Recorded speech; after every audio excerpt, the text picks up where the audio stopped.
Donc, seconde, quantité de matière, nombre d'entités. Donc, dans ce chapitre de seconde, on détermine donc dans des échantillons combien il y a d'entités, c'est-à-dire de molécules ou d'atomes, et ensuite on peut en déduire également le nombre de moles, c'est-à-dire en fait une mole correspond à un nombre fixé d'entités, et ça permet de ramener en fait à des dimensions plus petites parce que donc, il y a énormément dans une petite quantité de matière, il y a énormément de molécules. Donc du coup, ce qu'on fait, c'est qu'on les regroupe en paquets et ce paquet est égal, en fait, avec un nombre d'entités, qui est égal au nombre d'Avogadro qui est égal à 6,02 fois 10 puissance 23. C'est-à-dire que dans un paquet de 1 mol, il y a 6,02 fois 10 puissance 23, c'est-à-dire des milliards et des milliards d'entités, mais on les regroupe comme ça permet d'avoir quelque chose qui est plus adapté à l'échelle humaine. Donc, en seconde, on voit que le nombre d'entités qu'il y a dans un échantillon, c'est assez logique, c'est égal à la masse de l'échantillon divisé par la masse de l'entité. C'est-à-dire, si j'ai 3 grammes bah, d'une certaine substance, bah, je divise par la masse d'une seule molécule qui est à l'intérieur de cette substance et j'obtiens combien il y a de molécules dedans. Et ensuite, si je veux déduire le nombre de moles, bah, sachant que dans une mole, il y a le nombre d'Avogadro, et ben je divise le nombre d'entités par le nombre d'Avogadro. Donc là, on va voir un exemple. Dans un plat, on ajoute 3 pincées de sel et 2 morceaux de sucre. Calculez puis comparez les quantités de matière correspondantes, sachant qu'un morceau de sucre, il a une masse de 6,0 g et une pincée de sel, il a une masse de 3,0 g. Donc, le sucre, donc on va faire ça pour le sucre et pour le sel. Donc le sucre nous donne sa formule brute ici, voilà, et on va donc faire le travail pour trouver le nombre d'entités. Donc déjà, il faut, faut utiliser ce nombre, ce calcul-là, mais pour avoir ce calcul-là, il faut trouver la masse de l'entité. Donc la masse de l'entité, je vais l'appeler M entité, dans le cas du sucre. Et comment on va faire? Bah, en fait, une entité, c'est toute cette molécule-là. Donc pour avoir sa masse, on va en fait multiplier, enfin additionner la masse des atomes. Donc on va faire 12 fois la masse du carbone, plus 22 fois la masse de l'hydrogène, parce qu'il y a 22 hydrogènes, plus 11 fois la masse de l'oxygène, parce qu'il y a 11 oxygènes, donc ça va faire 12 fois.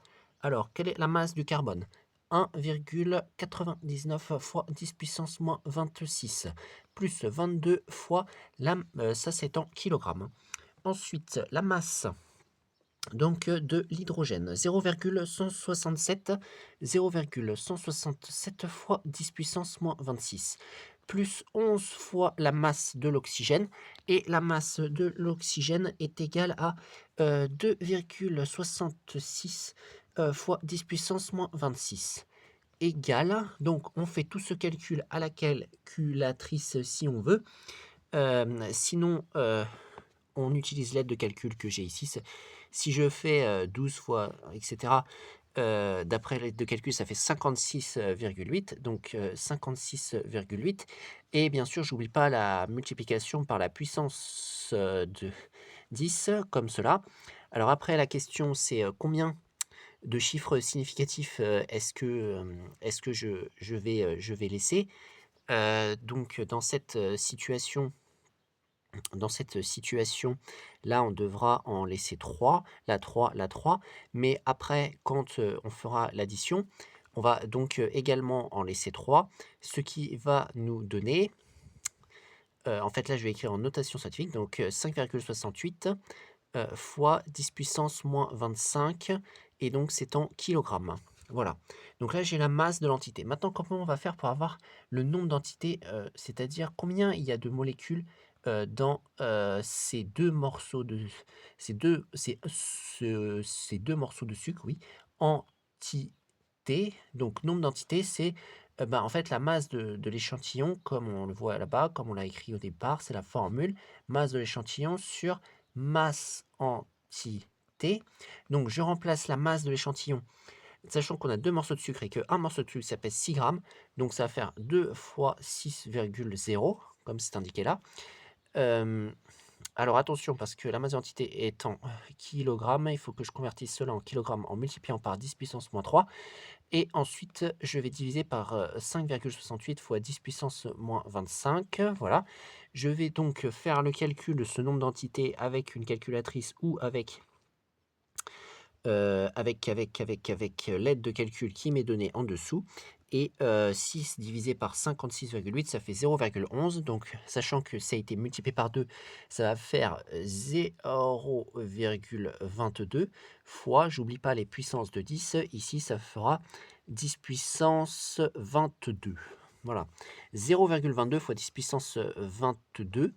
Là, je laisse 2 chiffres significatifs et je vais mettre cela en notation scientifique, 2,2 fois 10 puissance 21. Voilà, on a ce nombre-là d'entités. Donc, il n'y a pas d'unité à cela. C'est combien il y a d'entités? C'est un nombre, un certain nombre. C'est-à-dire qu'il y a cette quantité-là, c'est des milliards et des milliards d'entités dans 2 morceaux de sucre. Maintenant, on va trouver le nombre de moles. Donc, le nombre de moles. Donc, comme j'ai dit, une mole, c'est un paquet. Donc, on regroupe en paquets d'un très grand nombre d'entités qui est le nombre d'Avogadro. Donc, on fait n entités sur n Avogadro. Ça va donner 2,2 fois 10 puissance 21, le nombre d'entités que je viens juste de calculer, divisé par le nombre d'Avogadro qui est égal, donc ça c'est toujours la même chose, 6,02 fois 10 puissance 23. Donc 6,02 fois 10 puissance 23 égale. Alors, on fait le calcul avec l'aide de calcul.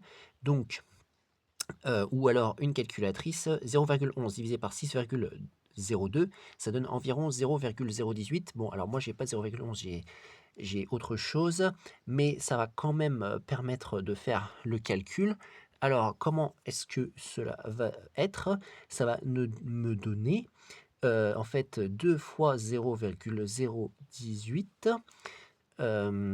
fois 10 puissance 22 divisé par 10 puissance 23. Bon, ça se fait avec la calculatrice, hein. Donc, ça va donner 0,036 fois 10 puissance moins 1. Et si je mets en notation scientifique, ça va donner 3,6 fois 10 puissance moins 3. Et là, on est en mol. Voilà. Donc, ça veut dire que dans ces deux morceaux de sucre, j'ai 3,6 fois 10 puissance moins 3 mol de sucre. Voilà. Donc, normalement, ça doit être ça, le résultat de ce calcul. Ça doit être ça. Et donc, maintenant, on va passer au sel. Pour le sel, même principe, on va déjà déterminer la masse de l'entité. Donc, masse entité. Et le sel est composé de 2 atomes, Na et Cl. Donc, on va faire égal la masse d'un atome de Na plus la masse d'un atome de Cl. Et donc, ça va nous donner 3,82 fois 10 puissance moins 26. Donc là, on est en kilogrammes. Et ensuite, on additionne la masse du Cl qui est 5,89 fois 10 puissance moins 26. Voilà, j'additionne ces deux valeurs en faisant une addition. Donc, ça va me donner... Donc, j'additionne, ça va nous donner ici 1, je fais une retenue, ici 7, je fais une retenue, et ici 9 avec virgule fois 10 puissance moins 26, et c'est en kilogrammes. Donc ça, c'est la masse juste d'une entité NaCl, voilà, de ce solide ionique NaCl, juste une molécule, on pourrait dire. Donc, maintenant, on passe au nombre d'entités qu'il y a dans notre échantillon, nombre d'entités qui va être égal à, donc on a dit qu'on avait mis 3 pincées de sel, et une pincée de sel, ça fait 3 grammes. Donc je fais 3 fois 3,0. Je le mets en kilogrammes en multipliant par 10 puissance moins 3, puisque la masse de l'entité est en kilogrammes. 9,71 fois 10 puissance moins 26 au dénominateur. Voilà. Ensuite, j'utilise une aide de calcul ou alors je prends ma calculatrice qui me dit que donc 3 divisé par 9,71, ça fait 0,31. Mais je multiplie l'ensemble par 3, ça fait 0, parce qu'il y a un multiplicateur par 3, donc ça fait 9,3 fois, et en termes de puissance de 10, donc là je fais 10 puissance moins 3 plus 26, ça fait 10 puissance 23. Voilà, donc ça c'est le nombre d'entités sans unité. Et ensuite, pour avoir le nombre de moles de ces 2 pincées de sel, ces 3 pincées de sel que j'ai mis, eh bien, je vais diviser, comme l'indique la formule, le nombre d'entités par le nombre d'Avogadro, voilà, qui va me donner, donc je remets le nombre d'entités 0,93 fois 10 puissance 23, divisé par le nombre d'Avogadro 6,02 fois 10 puissance 23. Bon, bah alors là, c'est bien, les 10 puissance 23, ils vont s'en aller. Ça va donner juste comme cela, on peut les simplifier. 0,93 sur 6,02. Voilà. Et maintenant, si je fais ce calcul, donc euh, ça va me donner 3 fois 0,051, donc sinon vous prenez la calculatrice, ça va donner 0,153. 0,153, je vais mettre 2 chiffres significatifs, donc je vais m'arrêter à 0,15. Je vais le mettre en notation scientifique, ça va donner 1,5 fois 10 puissance moins 1, et là on est en mol. Voilà. Donc le nombre de moles de sel que j'ai mis, c'est 1,5 fois 10 puissance moins 1 mol, en ayant mis 3 pincées de sel, alors qu'en mettant 2 morceaux de sucre qui pèsent beaucoup plus lourd, j'ai mis un nombre de moles qui est égal à 3,6 fois 10 puissance moins 3. Donc, on voit que en fait, même si j'ai mis plus en masse de sucre, eh bien, en fait, j'ai quand même moins de moles de sucre que de moles de sel.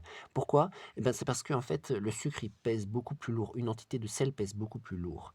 Donc ici, ça, je peux l'appeler N2 pour le sucre et N1 enfin N1 pour le sucre et N2 pour le sel. Donc on a N1 qui est inférieur à N2. Mais pourtant, la masse de l'entité de sucre était plus élevée que... Enfin, la masse de sucre qu'on a mis dedans est beaucoup plus élevée que la masse de sel qu'on a mis dedans. C'est parce que la masse de l'entité... On explique cela parce que la masse de l'entité de sucre est plus élevée que la masse de l'entité de sel. Donc voilà pour comment on fait les calculs de quantité de matière et de nombre d'entités en secondes avec cet exemple.